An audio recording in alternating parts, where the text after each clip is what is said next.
It's 1 p.m. in Mission Viejo, California, when Angela Collins answers the call to prayer. It's her second prayer of the day, and following custom, she'll pray 3 more times before the day is done. Now I have this belief, and I love my belief, so I have to respect it and follow the rules. The rules are not easy to follow. Angela is Muslim. She has been for almost 5 years. Raised Catholic, she learned about Islam after meeting Muslims while traveling overseas. She converted just 2 months after September 11th, a time when the war on terror was almost synonymous with a war on radical Islam. I saw a very dark persona of Muslims in general to Americans, and I realized it was so far removed from my actual experience abroad that people had to know this is not who they are. This is not how they are. There are an estimated 1.3 billion Muslims worldwide, and most are not Arabs.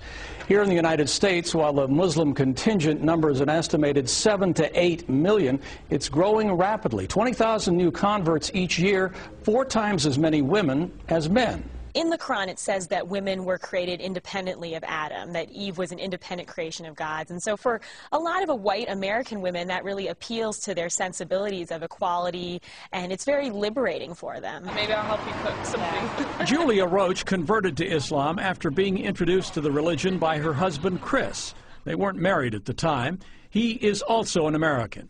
When I found out he was Muslim, I told him, I believe, right away, I will never become a Muslim. I will never cover my head. I will never be this person. So don't ever ask me to be that person. And he never did. But she did have lively discussions with him about religion. She was raised a Christian and said she converted after she was able to see past the stereotypes and learned about the values of Islam. The concept of freedom and liberty of each individual person and the rights of each person, and that's all wrapped up in the theological teachings of Islam as well. Yes, I'm an American. I'm very outspoken.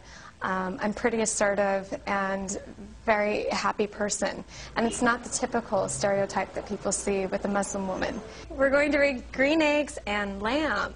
5 years after converting to Islam, Angela Collins is now the director of an Islamic school. It took her a while to get used to wearing the hijab, but now instead of being a fashion emergency, it's become a fashion accessory. Yeah, people looked and they were curious, but they never, a lot of the times they didn't realize I was a Muslim wearing hijab. They thought, oh, she must be some French designer coming up with a new fashion. It's not a new fashion, but maybe a new face on the world's second largest religion. George Lewis, NBC News, Los Angeles.